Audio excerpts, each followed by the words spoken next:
Magandang araw. Ako po si Christian Esguera at narito mga balitang hindi nyo dapat na-miss ngayong linggo. Ang pinakamabigat na balita ngayong linggo. Lunes, nauwi sa trahedya ang isang ordinaryong araw ng klase sa San Jose National High School sa Tacloban City.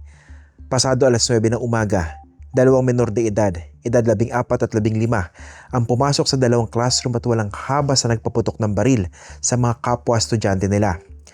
3 estudyante ang nasawi, 2 babae at 1 lalaki. 15 naman ang sugatan. Ayon sa pulisya, isang 9mm Glock pistol at isang .38 caliber revolver ang ginamit sa pamamaril.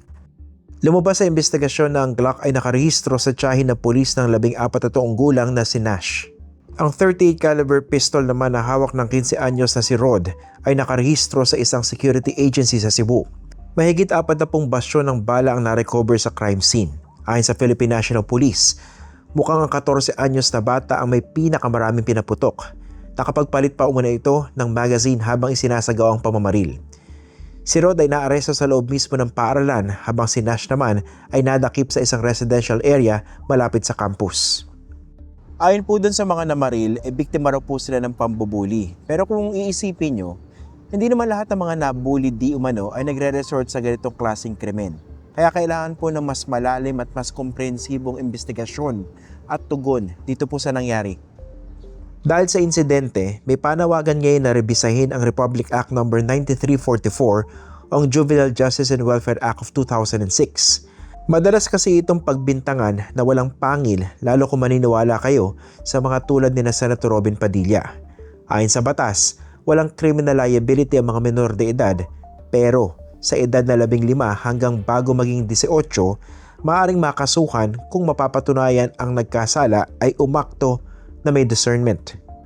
Kaya naman kinasuhan si Rod, habang si Nash dahil 14 anyos pa lang, mandatory intervention ang gagawin at dadalhin sa Bahay Pag-asa. Miyerkules, libu-libong katao nakiisa sa huling paghahatid kay Rene Baterbonia sa Talacogon Memorial Park sa Agusan del Sur.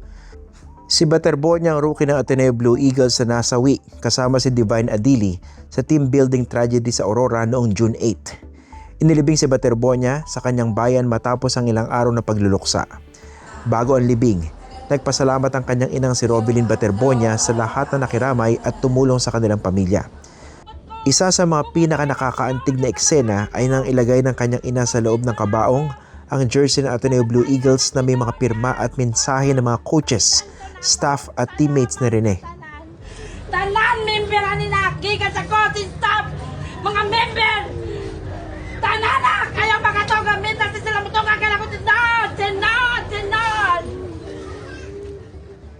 Naihitid na rin sa kanyang huling hantungan sa Nigeria si Divine Adili na namatay din sa training camp ng kanilang coach na si Tab Baldwin sa Aurora. Nitong Biyernes, nagrekomenda ang Criminal Investigation and Detection Group o CIDG na sampahan ang kaso si Baldwin at 10 pang katao kaugnay ng trahedya noong June 8 sa Dipakulaw, Aurora. Kabilang sa mga inirekomendang kasuhan ang 2 strength and conditioning coaches, 3 assistant coaches, 2 student managers, 1 physical therapist at 2 utility staff. Ayon sa CIDG, may batayan upang imbestigahan ang posibleng paglabag sa Anti-Hazing Act. Ganoon din ang iba pang pananagutang may kaugnayan sa kapabayaan.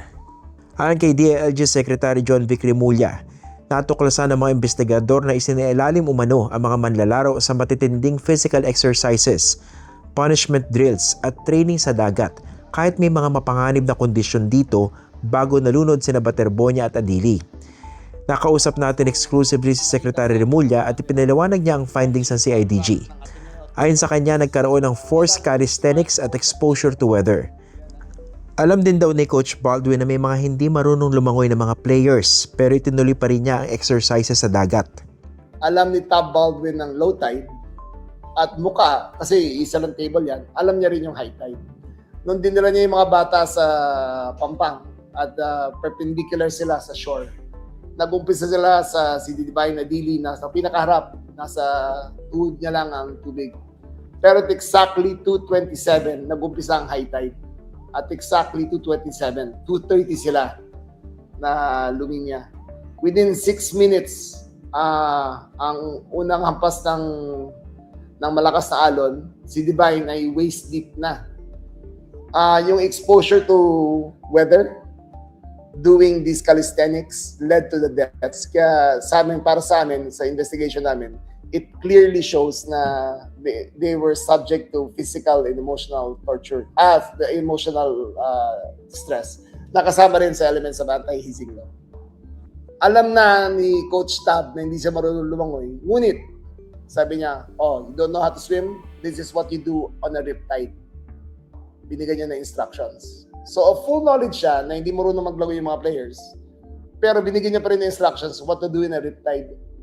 Christian, saan ka nakarinig? Kung hindi nga marunong lumangoy na, pero tuturo mo pa rin sa riptide. Sabihin, alam niya na pwede mangyari. Iginit ni Remulla na ayon sa revised anti-hazing law of 2018, hindi lamang sa fraternities o sororities maaaring magkaroon ng hazing, maski sa sports teams at clubs, pwede raw. Gayunman, hindi pa ito formal na kaso. Ipapasa pa lamang ng CIDG ang kanilang rekomendasyon sa Department of Justice na siya magpapasya kung may probable cause at kung anong eksaktong mga kasong isasampa laban sa mga respondents. Nitong Huwebes, nanawagan si film director at dating Taguig Congressman na si Lino Cayetano kay Senator Alan Peter Cayetano na tumigil na matapos banata ng kuya si civil society leader Francis Kiko Aquino D. Ito kasi ang pahayag ni Alan Peter Cayetano laban kay Aquino D. But I just want to congratulate them for doing the job for the administration. Just remember who you are, Kiko. Diba? Kiko D. Aquino ka, hindi ka Kiko D. Marcos. Diba? So don't get instructions from the administration. Hindi ito nagustuhan ni Lino na ngayon ay namumuno sa PTB4. Sa comment niya, simple pero diretso ang mensahe. Dagdag pa ni Lino, nangyari ang pahayag ng kanyang kapatid sa mismong death anniversary ni dating Pangulong Benigno Noynoy Aquino III at sa death anniversary ng kanilang ama na si dating Senador Rene Cayetano.